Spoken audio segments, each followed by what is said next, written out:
I forgot the full name, but they'll clarify later. And what's novel about their design is really they exploit a discontinuity in the likelihood that people get the program based on the children's age. So you hear more about that. And for migration group, they studied how measures of cultural integration affected migrants' choice to become self-employed, as opposed to working for someone else. It could have tremendous implications in terms of who becomes an entrepreneur, who is supposed to or who is interested in creating more job opportunities for other. So yeah, okay. It's 2 o'clock already, and without further ado, I'll give the floor to Mina and the political economy group, and they'll start the presentation. Oh, sorry. Just before they get started, the same ground rules apply. So we would appreciate if you don't interrupt the speakers during the session. But if you have any questions, feel free to put them in the chat box or just to unmute yourself after the presentation is finished. Okay, and every group will have about 25 minutes for the formal presentation. And I'm going to start the timing now. The floor is yours.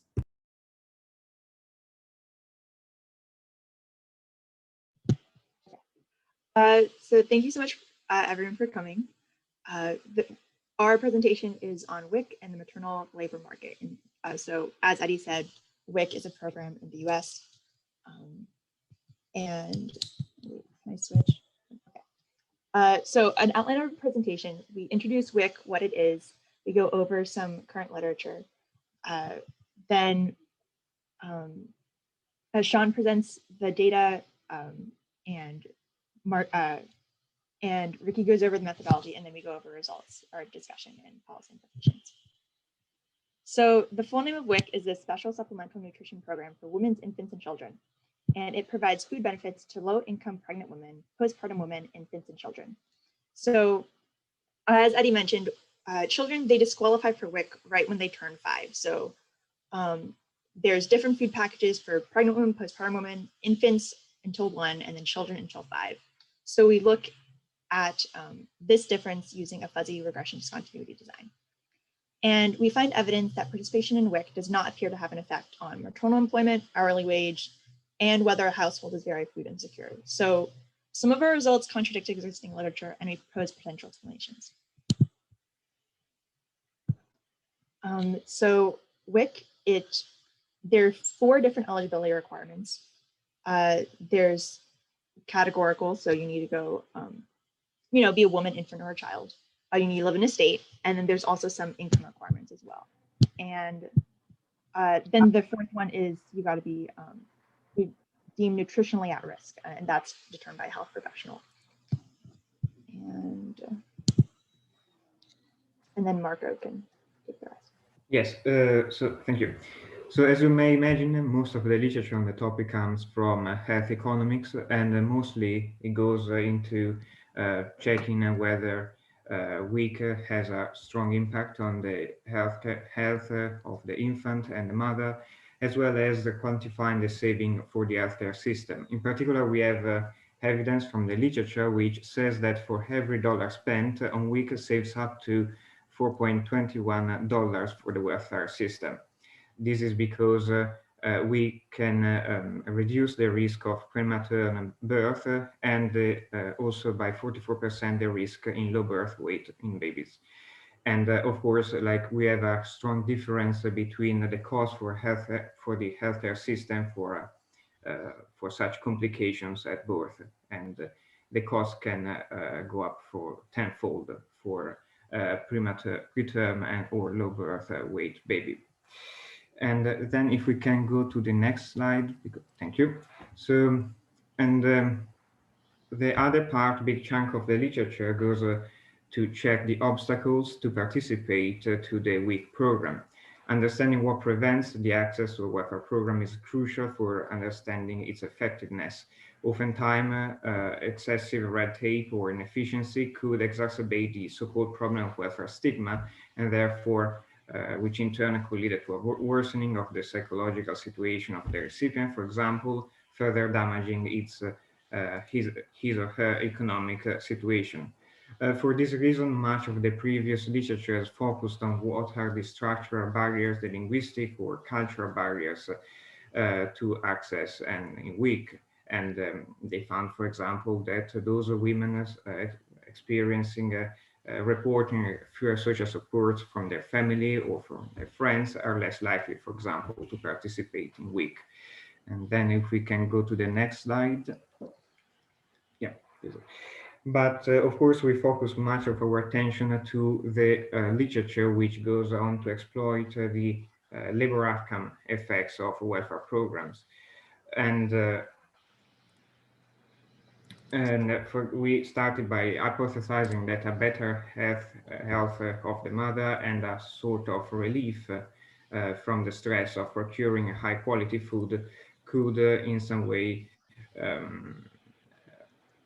improve the productivity of the mother and therefore help her to join the labor force or increase the number of hours provided to the working. And so we look at quite famous example in labor economics in which, for example, we had the working families tax credit here in the UK that has been investigated, and researchers found that it increased the labor supply of lone mothers by roughly 5.1 percentage points, although quite reducing the labor supply for mothers in couple. And same reasoning was applied to the 𝗖𝗵𝗶 in Canada, and but this is not these are quite labor active quite active policies. If we instead look at the more passive welfare policies, such as food stamps, we actually have other more negative results. For example, the food stamp program, always in the US, which was targeting in particular first generation migrants or better migrants in difficulties. They found out that actually the labor supply from those individuals were quite heavily reduced, particularly for women, but also for men in couples. And so there are actually examples. This is not the only example where welfare benefits decrease the labor supply. Another similar example comes from Canada, where generous disability benefits towards the end of an individual's career reduce the labor supply of men, which were quite close to their retirement age. So as we see, the evidence from the literature is quite mixed, and so we thought that our question could provide some more enlightenment. And if we want to pass to the next session with Shawn. Thank you. So the main data set that we use is the 𝗖𝗵𝗶 current population survey, or CPS for short. And this is a rotating panel of 60,000 households from the US. And so this CPS consists of microdata collected from persons and households. And how it works is that each household is rotated in the population for 4 months, then left out for 8 months, and then back in again for another 4 consecutive months, meaning that households altogether are in this current population survey for 8 months. Beyond the core CPS, we also used the food security supplement, which gave us information regarding food spending, food security, as well as participation in other sort of food assistance programs, such as SNAP. And other than that, we also use GDP by industry data from the Bureau of Economic Analysis. And we then afterwards reduce our sample size to pick data from the years 2001 to 2019 and to select children between the age of 1 to 8 for our analysis. And next slide. Right. So our methodology is basically that we use that key cutoff of being under 5 for a fuzzy regression discontinuity design. And we examine the effect of leaving work on 3 factors. Firstly, the chance that a mother is employed. Secondly, their wage. And third, the chance of a household being very food insecure. So we look at the children who are the youngest in the household in families under 185% poverty level. So that means that they satisfy the other criteria for WIC. The reason we look at the youngest children is that it allows us to restrict it only to families, or to mothers rather, who would not receive WIC by themselves. Next slide, please. Right. So why do we use fuzzy RDD? The reason is that our probability doesn't jump smoothly from 1 to 0 of someone being enrolled in WIC or not, because compliance isn't perfect in that not everyone who's eligible for WIC will receive it, and not all children will stop receiving WIC after they've passed 5 years old for various reasons. And then to check the robustness of our study, firstly, we compare the distribution of key characteristics above and below the cutoff. This is a key criteria of an RDD design, and it ensures that we're extracting only the effects that we want. The second way is that primarily we use a non-parametric regression design, but we also test our method with a parametric regression. Next slide, please. Right. So as I mentioned, we primarily use a non-parametric local linear regression. What that means is that we restrict our sample to a small area around the cutoff of 5 years old. And the idea is that within that small area, any changes any changes will be linear, approximately. And since we're using a fuzzy regression discontinuity design, it's kind of similar to an instrumental variables approach, in that we have a first and second stage, with the first stage being estimating the treatment from the age and the running variable, which is we're basically estimating how many people eligible for WIC will receive WIC. And then the second stage is that we use those predictions from the first stage to estimate the outcome of our interest. So that would be the three outcomes that I discussed earlier. So we conduct this method for each of our 3 outcomes with some minor changes between them. Yep.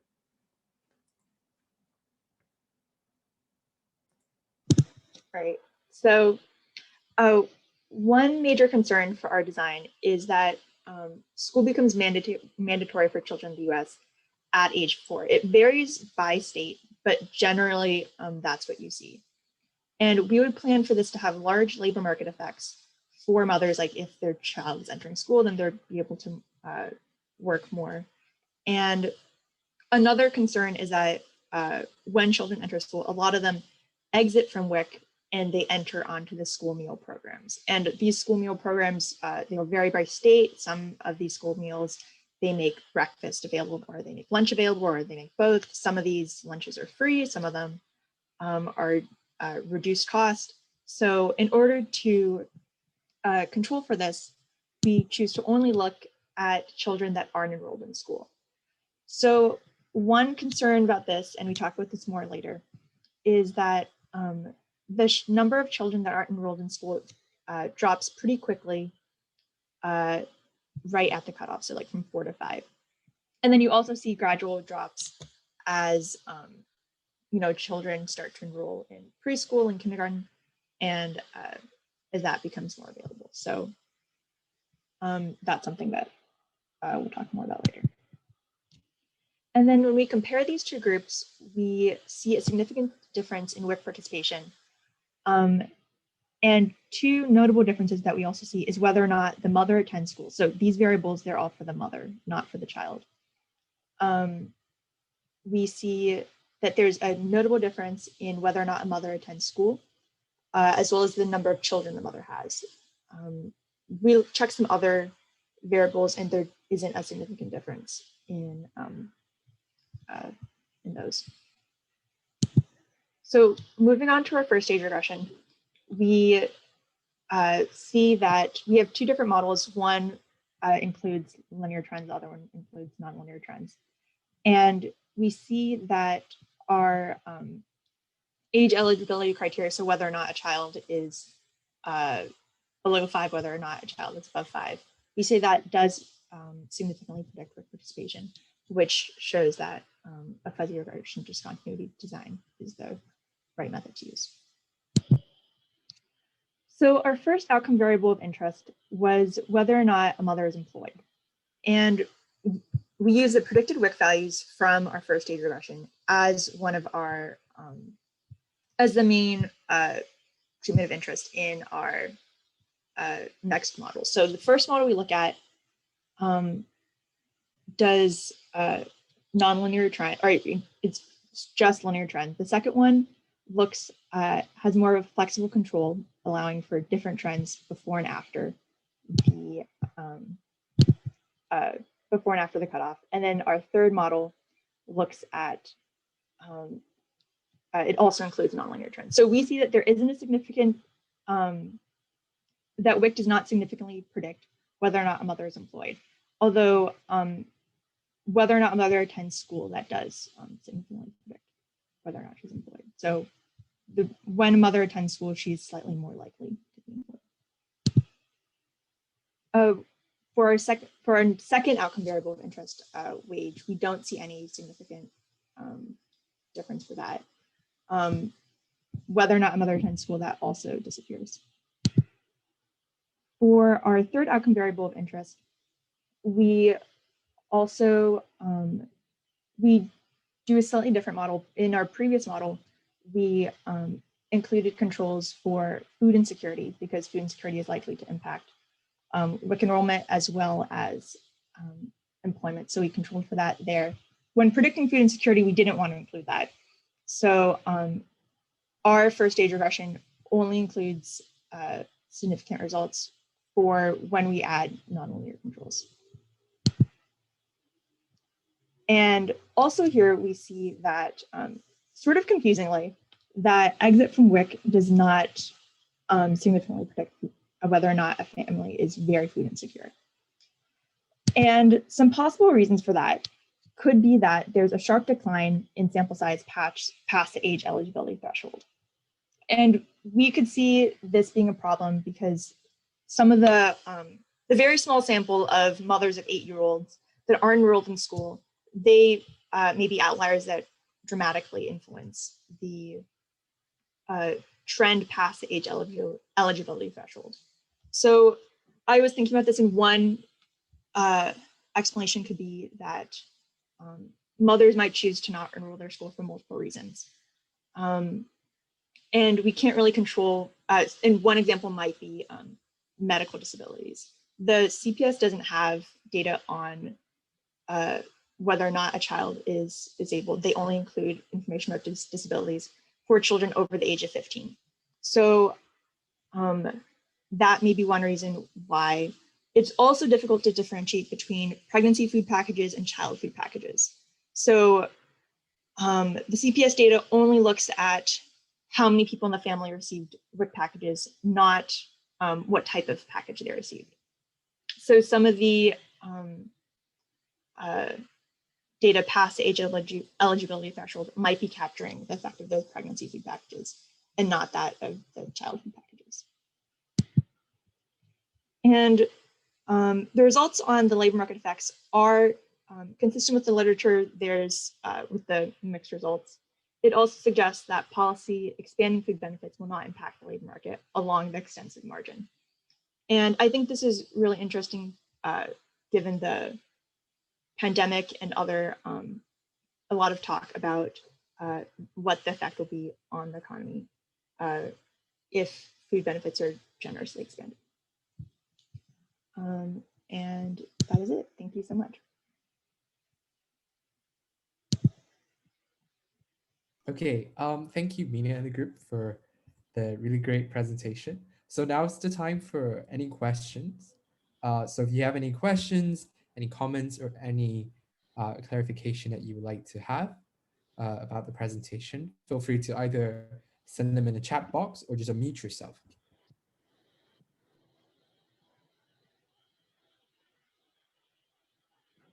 I have a question. Would you say this, like your research paper has made you support WIC more or support it less? What are your thoughts on that? Yeah, so that is an excellent question, Elena. I would say that I think that it is really interesting in, well, I mean, I talked about some of the limitations of our design. I think that because it contradicts a lot of the data about how, or a lot of the literature about how WIC alleviates food insecurity. I wouldn't say that this paper specifically, like the research that I've done, swayed me in that, like, oh, WIC isn't, it isn't helpful.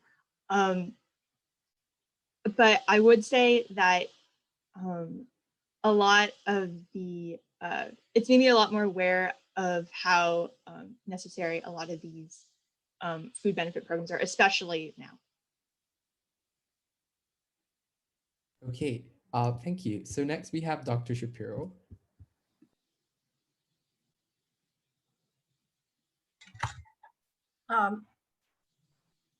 Something that was missing, I wondered what your motivation was, which is that race isn't there, right?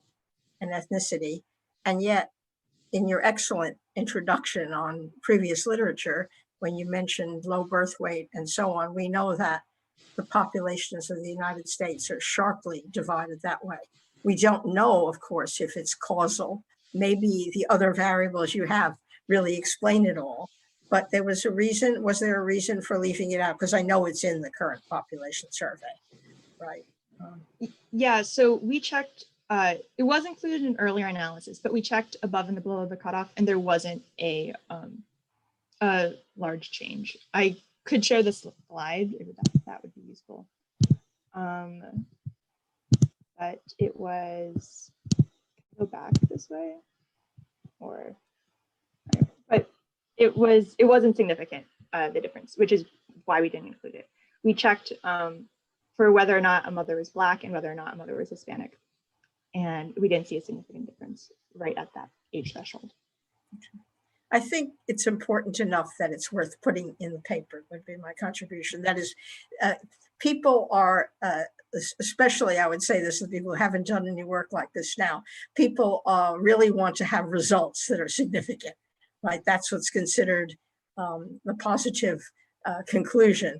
The people here who are doing EME know that. Matt Levy, who runs it, is always saying, why do you have to have results? It's also a result if you have no results. So you're already influencing publication bias. It's more they like it if you don't include what you've done, you're actually you're not helping others. But also, I understand the motivation for this, but this wasn't significant is a very important finding. It might be your most important finding. So I would encourage you to add it. Maybe as a footnote. It's not your main story, but it struck me as missing because of the sharp divide, for example, on life expectancy, on many other, on unemployment, on wages.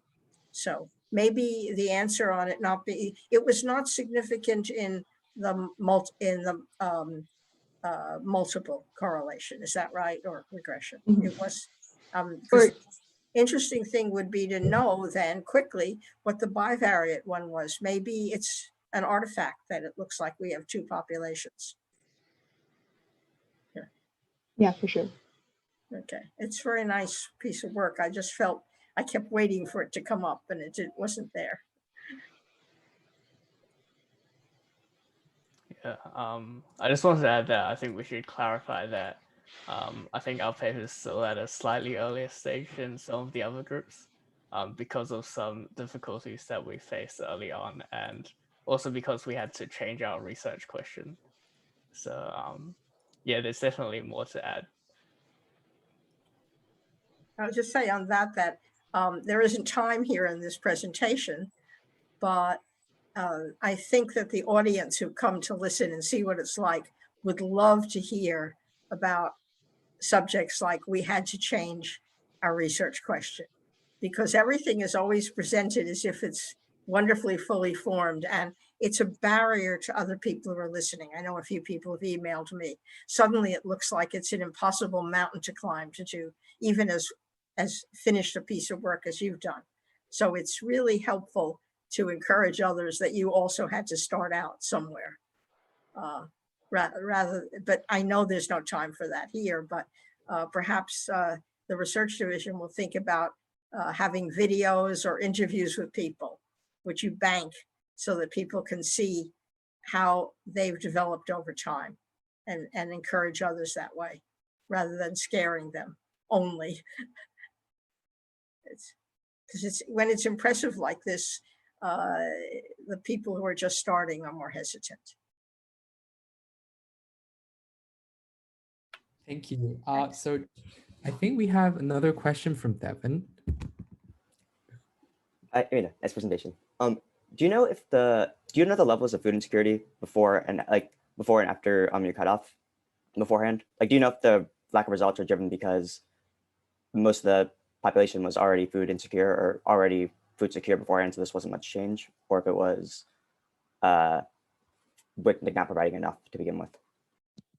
Oh, that's a good question. I know that we did check food insecurity. I just can't remember the results right now. I don't think that there was a significant difference in whether or not a household was very food insecure.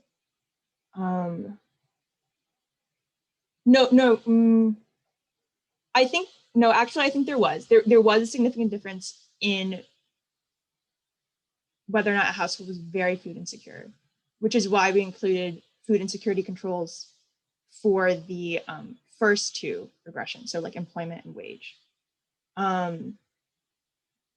So yeah, if I'm remembering that right. I forget the level of significance, but it was there. Yeah. Does that answer your question? Yeah, thanks. Cool. Okay, do we have any other questions or comments or clarification needed? We have, I think, 3 or 4 minutes. I was just thinking that some of the controls, I checked the tables, and I do think that some of the controls actually reduce, rather than reducing the estimates, they improve precision. So I felt that because I stare at the standard errors, and I feel like some of the results could have been more precisely measured. So I think maybe one way to sort of see how the results would change is also add some other controls. Like maybe, for example, you might have a household fixed effect, or some other demographic variables of interest. Yes, so we added, this wasn't included in the presentation, but we added year fixed effects, we added state fixed effects. We also, for the wage regression, we added fixed effects for mother's employment status, although, I mean, that would have been, that wouldn't have really made a difference. Yeah. And then, yeah. So. Okay. Where there, usually you have Okay. more variance due to the fact you're using less variation to identify your parameter of interest if you're adding, for example, state fixed effects or year fixed effects. So was there a significant change, as in large or small change, in the size of the variances depending on which controls you added in? Oh, I didn't check that. Whether or not the variance changed dramatically. Yeah, I didn't see that. I think that we added state and year fixed effects for all the regressions, so I didn't see what would have happened like if I took them out. I didn't look into that, but that would be interesting to see. Okay, if there's no more questions, I think we can thank the political group very much for their very nice presentation and move on to the final group. Merton, would you like to introduce yourself and your group? Hi guys, I'm Merton. Well, Dr. Shapiro did say that it would be nice to see a story of like trials and errors, and that's basically what this entire presentation is about. So because there was indeed a lot of trial and error, we, like, for those of you who are here for our like half year like presentation, wait, can you guys see, like, because when I'm sharing my screen, can you guys see this thing in the corner, like, of everybody? Well, it doesn't matter. I don't need to see it. No, not really. I think because you added full screen, maybe if you like see it, that would work. Well, I minimize it to as small as possible. So, anyways, like for those of you who like saw our mid-year presentation, clearly the question is not the same, because basically about halfway through, we had to change because of. But I'll talk about it like right now. So this was our first proposal. Our focus was initially on skill mismatch, of immigrants. To be honest, at this point, like I've kind of erased it from my memory. It's a little bit of a traumatic experience, so I don't remember much about what we were trying to do with this. But like basically, we were just trying to see the difference of a likelihood of like a skill or occupational mismatch between immigrants and natives, and we were planning to use different channels, as you can see here, such as discrimination, talent, and years of residence. And I think on paper, it seemed like a very solid idea. It was an interesting question, and I think we're very happy when we first came up with this idea, because at that time we had been focusing on a lot of different many different ideas at that point. So initially we were going to work with the UK labor force survey and the European social survey, and the methodology we were going to use is we were going to do an OLS and compare it to a multinomial logit regression, because it involves likelihood. I mean, for those of you who maybe haven't taken so much metrics, don't be scared. Like at first we didn't even know what it was until we did more research, but we were kind of piggybacking on other people's and other literature's kind of strategies. So we were gonna do this, and basically what happened was well, there were challenges, and obviously we're not doing the topic anymore, but we had an issue with the methodology. We had an issue with establishing like some kind of causal link, or at least something that will pass off as passable. And like we had so many ideas, like, oh, were we going to do a different diff as well, like in addition, or we like, is the model going to work? And we had so many different things, and we had a lot of okay, I'm just going to ignore that, but we just had a lot of different challenges in terms of like getting our methodology to pass, and like kind of feeling good about what we had. Like we at some point just decided that, and this was like pretty late into first term, so that was like maybe week 6, week 7, or something like that into MT, and by then it's like, you know, a quarter of the year is over, and like what can we do? So we had to change our idea. We also had this like kind of idea of using matching at some point. Like we basically changed our strategy like halfway through. By like week 6, we had changed the strategy. Like maybe this will pass off a little bit better, and then like it turns out that matching is not a very good idea.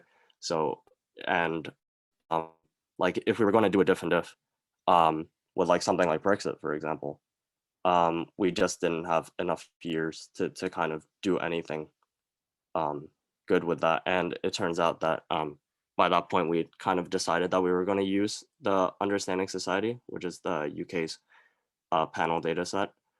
As I will kind of talk about or rant about later, it's a difficult one. I do have to say it's a difficult one in terms of finding variation in your data or having people respond. So like all these like kind of troubles were made, and we realized like the full extent we had tried the second strategy, throughout like that kind of latter half of MT. And then we were like, you know, this is clearly not going to work. So at some and we basically decided, you know what, let's just change our question. Like this isn't going anywhere. And it was a pretty hard decision. I think if anybody watched the mid-year presentation, I was very stressed. And the rest of the group was as well. But at the end of the day, I think this, we do have results, like some kind of results to share today. And we also have some kind of weird new updates that actually came along real time. We encountered a pretty major issue today, fixed it, and then found another major issue and could not fix it. And I will talk more about that soon. So based on this topic of kind of using cultural integration as like kind of wanting to measure that effect on the likelihood of self-employment for immigrants, there were from our lit review, and mind you, we had to do this entire process like again in during the Christmas holiday and the beginning of Lent term. And basically what we found is that there are like a few determinants of the immigrant entrepreneurship decision that some of which are actually measurable through the understanding society set. Some of them are not. And yeah, it is, yeah, I'll talk more about it later. I have so much to rant about that data set. But anyways, you can see here that these are kind of the more common determinants. Note that like cultural integration isn't really here, but in reality, like cultural integration is kind of embodied in things like, you know, language skills. You know, the longer you spend in the UK, I mean, you're probably going to pick up English, hopefully, at some point by living here for long enough. You know, if you live in a group in your neighborhood, there are a lot of people from where you're from. You know, maybe you want to give back to the community in a way by opening a shop, like a corner shop, you know, stuff like that. And we were kind of debating on how we wanted to use or which kind of measure we wanted to use to measure cultural integration. And we kind of had our eye on a few variables. One was just kind of making use, like good use of the understanding society data set. So the questions, they ask a lot of questions, and to a point where it is almost unreasonable to expect someone to answer them all truthfully. I think it's like almost 200 questions plus. And it's in like you know, they go to your house or something, or you fill it in, and it's like question after question after question. And if you ask me, I would not have any incentive to answer them truthfully. So it turns out that you can see that in the data set. So basically what that does is it kills off a lot of variation, and also kills off a lot, and thus kills off a lot of observations that we can use for analysis. So like this is kind of like our crazy, I think this is misplaced, the slide is misplaced, but this is kind of our crazy like hodgepodge of ideas, like this melting pot of ideas of like you know, what can we do? You know, we're at the beginning of Lent term. We have no idea what we're gonna do. To be honest, I think I might have the timing messed up, but it was a long time ago. So like it was just like a hodgepodge of all these different ideas, and you can see here it's just like there's so many ideas, and we eventually settled on one. So notice how I'm opening with challenges, because this thing has been nothing but challenges. Not to like scare you guys off, but this is like kind of the reality of how we kind of in the process of writing this or drafting this paper, is that it was just a bunch of challenges after challenge after challenge. So basically, and there's not really like a really neat quantifiable way to, or like a visual way to show you guys, but I wish there was, but there really isn't. It involves like making a lot of like different connections to numbers, and it's not fun. So I'll just like take my word for it. There's a lot of missing values, and the response rate is really, really low for some questions, especially those questions that are asking like pretty subjective things like, oh, like what's your job satisfaction on a scale of 1 to 10? And the reality is that either nobody answers, or you answer once and like, you know, the first year that they come to your house and ask you this question, you answer, yeah, let's, yeah, 5, whatever, I don't care. Like, it doesn't matter, will that do anything? And what they do is that in the next like waves that they get asked, you know, they just never respond again. And for some variables, you know, like race or like stuff like that, you know, you can assume that they're, you know, the same race like throughout their life. But for some things like satisfaction, you can't. And like when nobody answers that question, we can't use it. Like we can't use that variable as much as we'd like to, and as much as we think that it says like, you know, that there's some relationship between, you know, that it somehow links, you know, cultural integration and the likelihood of self-employment, you know, we just can't use it because it would just kill off data set or like our usable observations if we imputed those values. So like the unique thing about this data set, I didn't mention this before. I kind of mentioned this in passing before, but is that they ask a lot of interesting questions about like, you know, have you been assaulted in so-and-so place? Surprise, nobody answers. Or like, you know, like things about happiness, or like your like, you know, like a lot of like really strange questions like, you know, do you keep up your garden? I mean, that has no relation to whatever we're doing, but you know, if one of you guys like does research one day and wants to know, like have a data set where people talk about keeping up their gardens, then this is the one for you. But well, nobody answers that one either, but you know what I mean.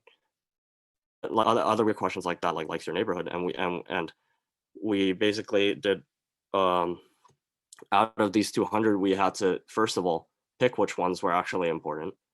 Second of all, pick those who that people actually answer, and then third, see if they actually like consistent in all waves, and finally if there's any variation. And this is not, you know, easy, and especially because at the end of the day, you know, we're trying to compare, we're trying to do this for only migrants. And the reality is that the UKHLS, which is the data set that we kind of focused on, we kind of excluded the BHPS because of I think it was just the questions weren't that great, the responses weren't that great either, and it was just not a good. It was just not good to include. But you know, there was a migrant booster at wave 6. You know, a bunch of new migrants were added. Wave 6 is pretty late. If you think about the fact that they only have 10 waves. So if you want to look at those migrants, you're not going to have much. You're not going to have many waves, and you're also not going to have many people. Like they added like maybe 4,000 migrants, but the migrants who respond are also, once again, like have a low response rate. And so, you know, those were the kind of challenges that we've faced using the data. We've since kind of gotten past them. I am sugarcoating a lot of this. It was much more difficult than what I'm making it sound like. There was a lot, you know, we thought we had a variable that we could use, and then you look at it and it's like, you delete or you change, you know, all the values, or like if you have a NaN, like a missing value, and you know, this variable is pretty much constant over time. Like once you answer it once, it's basically the same throughout. You know, we made those into the same value, or like stuff like that. After doing all that data cleaning, you know, you just realize that, oh, there's no variation. And the thing is that, you know, without variation, you can't do much with the panel set. So, you know, it was scrapping one variable after another and after another. And even today, like this morning, it was like, oh crap, another variable that we can't use. And it was like back to the drawing board again. And it's not even like a, yeah, it's a pretty, yeah. I don't mean to scare anybody who wants to do this, but this is also a reality, and perhaps with better planning, you in the future we'll do it better. I believe it's not hard to be better planned than us. So the methodology that we're using is it's not I'm fairly sure you're like this isn't taught here. Like basically what it is that you for self-employed people, you can observe their employed wage, like their wage if they were employed, and vice versa. So basically what this model does is that, okay, well, anyways, I'll read it later. Like basically what happens is that we can use this to kind of deal with that and the endogeneity that comes and the self-selection that comes with having missing values basically. And our plan was to do basically 3 stages. So the Heckman is traditionally done in 2 stages. You basically, and I'm not going to go too technical with this because I've been told I'm not supposed to. But what you end up with is basically like, for example, we have, we assume that if you are employed, like paid, like you are working for someone else, not self-employed, if your potential wages of being employed is greater than the potential wages of being unemployed. This is hopefully not a hard concept to understand, although, you know, there are exceptions, but we'll assume that this is true. And basically what we were doing is that we were trying to get those wages and kind of figure out the Heckman selection model.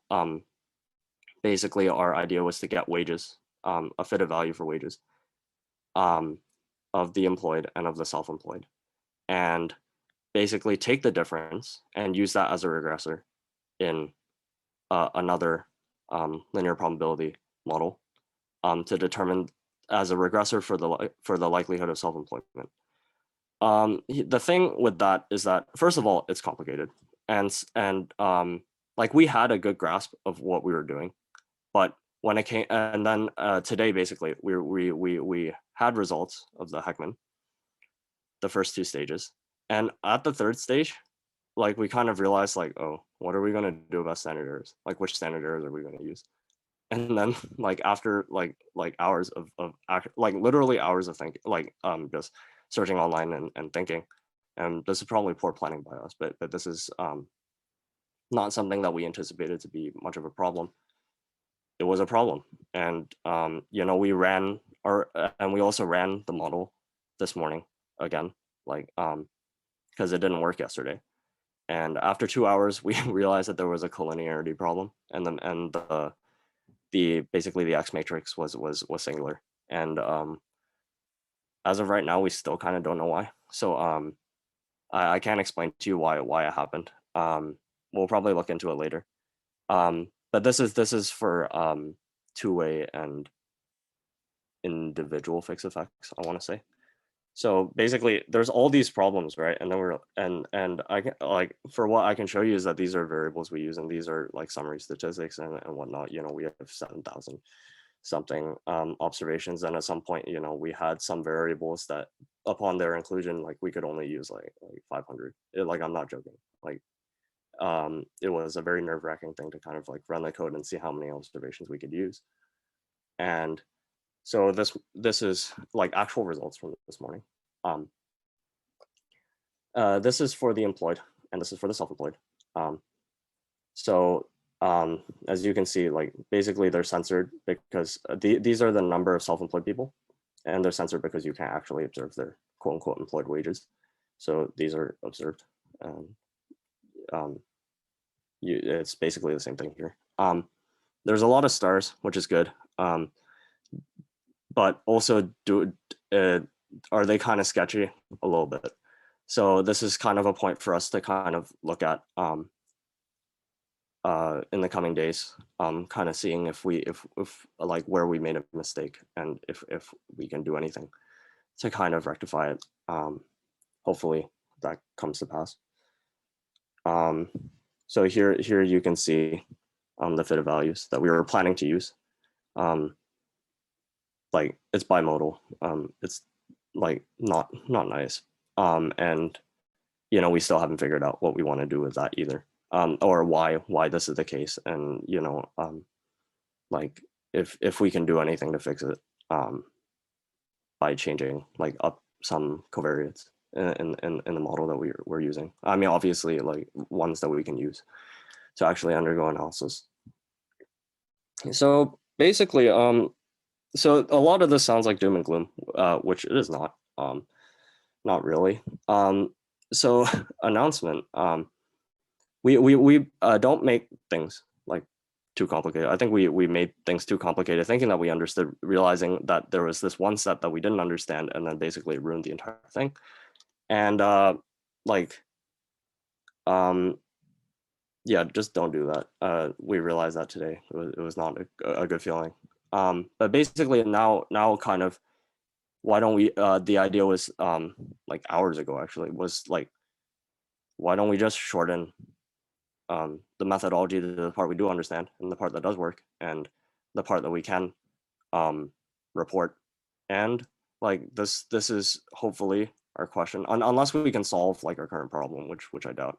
But like this is you know, our new question. Hopefully yeah, it's not that big of a departure, by the way, from what we're doing. It's actually just the first two stages. So it's not like some, like we're not restarting. My heart cannot go through that again. But like this is the kind of, I've treated this as kind of like a work in progress, because clearly this isn't done. But this new question kind of opens up a few more options for us to use some interesting variables, and it doesn't take too long to do, hopefully. So that's our update. Please look forward to our paper. It's actually being drafted. Like regardless, like the question has changed a little bit, but it doesn't affect most of the review that we've done. So yeah, please look forward to it, and thank you for listening. Okay, thank you, Merton and the team. So yeah, I can see the collapse, and I'm just gonna add to that. Yeah, it's been really tough, as we definitely know, and I think we're just really glad and happy that you guys can make it through, because you know, in history, it has happened. So in previous years, there were instances where working groups had to sort of, you know, people dropped out and the groups changed, or many things changed. So yeah, and if any of you have any questions or any clarification you'd like, or any suggestions and comments, any discussions you'd like to have with the topic, now is the time. So yeah, I guess I could start with, I think the final questions are actually very interesting, especially with linking cultural integration. I feel like would that mean like maybe you would be comparing immigrants with different levels of cultural assimilation and examining the wage growth? Yeah, that's basically the idea. Yeah, and I think what's nice about that is also that you, as you said, like there could be many measures of cultural integration. So you can use language, you can use education history, and you might also use, if you have things like parental education or parental background. But yeah, really looking forward to that. Okay, any other questions? Any other thoughts? Encouragement? I can see you laughing, but I just wanted to ask, based on your past experiences, what advice would you give to somebody who is thinking of writing their own research papers next year? Good question. Don't be too ambitious. Like there are papers out there that look really nice on paper, Like they look really, really nice. You spend like several months trying to do what they're doing, and you realize it is, like, I want to swear, but I can't. But you realize it is beeped up, like it is just bad. And this is kind of something. This is what we realized like literally yesterday or today. So like be vigilant, like kind of question what kind of you know, the seed paper that you're using, or question the method that you're using. But you know, don't be discouraged. I think, like, I know I sound discouraged, and I know this sounds like hypocritical advice. I'm not. I'm actually not. Don't be discouraged when things don't go well. The reality is that I think every group, like, you guys don't see this, but there's always like you know, people in the working group, like leadership chat, like, you know, it's always like oh, like something went wrong, like, you know, it's normal, and everybody's going through it. So don't feel stressed that if it's not working. Yeah, that's the advice that I would give. Okay, that's really great. And yeah, does anyone else have some questions or comments? I mean, Hi. May I ask a question? I was wondering if it was sort of possible to use some of the so-called machine learning techniques, for example, described in like the variant big data, nutrix econometrics, or the work of 𝗵𝗵 or 𝗀𝗃𝗃𝗃, because it seems like initially one of the problems was that the survey data was really, really high dimensional. So I don't know if this would be a case where so-called machine learning would be applicable. And I guess I don't really know if it's sort of allowed in the econometric sense. It actually is. It's actually in the works. Like, oh, by the way, I'm laughing because I know him. Yeah, we might consult you, Chris, as president of the Data Science Society. Like, it is actually in the works, and we're planning to do it because like our current regressions take like 2 hours, like I'm not joking, hours to run, and and kind of also to kind of solve the collinearity problem. We are aware of like using other machine learning methods to kind of work around that, and hopefully they work. Yeah, I might consult you on that, Chris. But yeah, it is in the works, and if there's hopefully there's time to do it well. Okay, great. That's an interesting question. I wonder how you would make inferences from high dimensionality analysis, but I think Professor Loftus would be very happy that you asked this question in this meeting, although maybe Dr. Shapiro would have more opinions on the use of machine learning in metrics in general.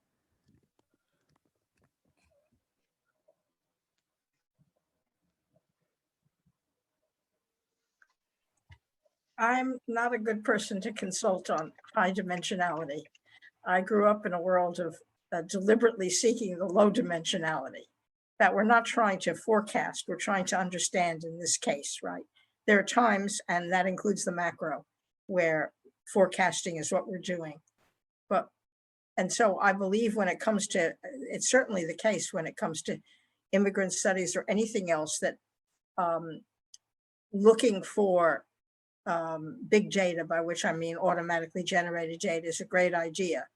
But we're not trying to forecast down to individual people. We're trying to get a big picture of what really matters. So I worry a little bit that we would get beautiful results, which wouldn't tell us anything about what to do. But I think it's still great to start using these. We've seen this. It's been a wonderful expression of all the possibilities that are open to you, and not just the standard econometrics package, right? So it will be very good to see what people doing the machine learning courses and so on can come up with in projects. But I believe first of all, let's get some low dimensionality into it. That's my sense of it. Just because we can have it doesn't mean we should try to put everything in. But I come from a different tradition. I remember being taught in my first econometrics courses 𝗂𝗂𝗪𝗂𝗂𝗃, who would have won a Nobel Prize in econometrics if he'd lived. And his rule was anything that has more than 4 right-hand side variables is rubbish.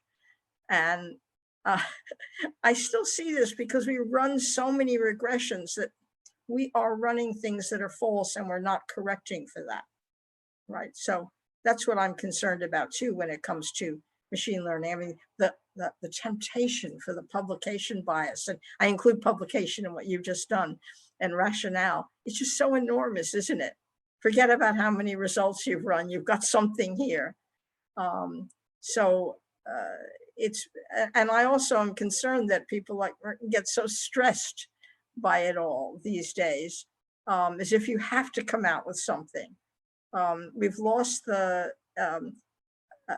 feeling that we're engaged in a quest which isn't perfect. We're aiming for perfection. But you've done such a great job, all of you, including the team that felt so badly. Here's what I would have done instead for your presentation. Do your literature review in your explanation, explain you're not ready. I think that that's important. That is, you could have made the instead of going through it painfully, you could have explained what you do know, which you didn't show off. And what you do know isn't just Heckman corrections. You really do want to explain what the literature says and what we found about immigrants and how economists differ from sociologists, for example. And you could have done that instead. And next, I suggest that that's what people should do when they have the nightmare that their model doesn't work the night before. The other thing is never test your model the night before. That's my final piece of advice. It's just like exams. I give that to all of you. Do not study the night before. I have stories to tell on myself with that. You'll suddenly see a horrible flaw. Right? Discover that afterwards, not the night before or earlier. So that's what you did wrong in part, trying so hard, and we all appreciated it. But be kinder to yourself. You don't want to burn out on your first research experience, any of you. And I think all of you who have done it know that that first one can be really grueling. Okay, so that's my best advice, but I wouldn't quickly hop to machine learning until you can see that you have to have high dimensionality.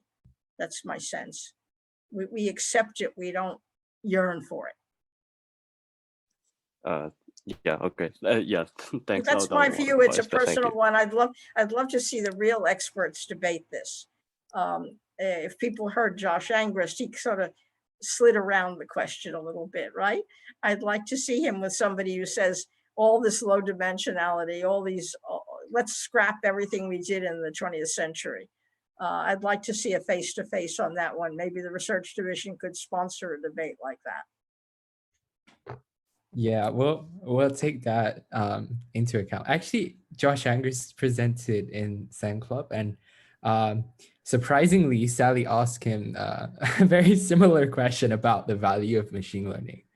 And yeah, I couldn't remember exactly what he said, but yeah, I think he mentioned more about the potential distinction about ultimate purpose of econometric models and the purposes of machine learning methods. But I actually feel like even in traditional econometrics, there has been a move towards high dimensionality. Like, for example, the models that we used had different layers of fixed effects in them.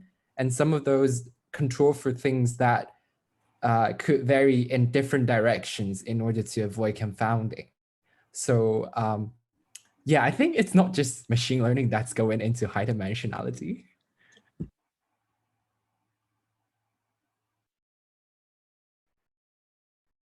Okay, if anyone else has some questions or comments, this is probably one of the final chance.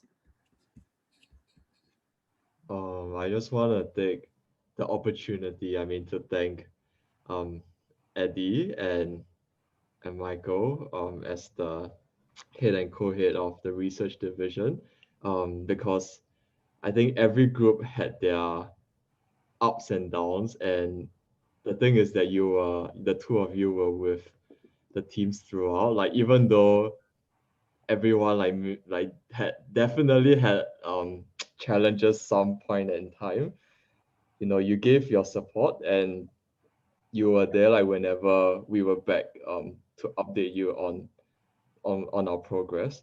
So I want to thank you guys for that. And I think I also want to say that in context of the last presentation, that whatever's presented are results, are final results, but the process is never easy. That it's always lots of iterations of oops, it doesn't work, and like why doesn't it work? So I want to say that what Merton presented is actually more a reflection of the norm than the exception, right? It's just so happened that we made it to the final stage, which is why we could package everything nicely. But to be honest, that's the real side of research. Yeah, so thanks, Merton, for presenting that. Completely agree with everything, especially the part on packaging, because yeah, by the end, when you I think this is the case for everyone in the middle, and then you feel like some things just don't work, and then you have to find meaning in what you have. But I guess that's sort of the beauty of it, in the sense that you're trying to find patterns in some very shitty mess. Okay, so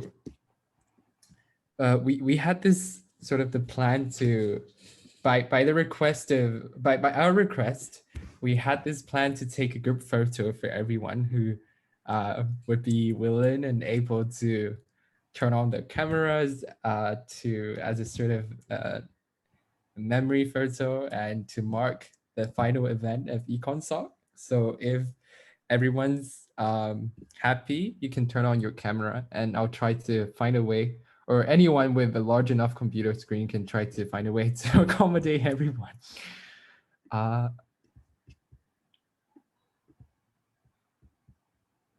Right, why can't I? So does anyone have a really huge screen that accommodates every face? My screen's fitting everyone. Okay, that's great. Thank you. I can take the screenshot. Okay. All right. 3, 2, 1, smile. Okay, I think I got it. Yeah.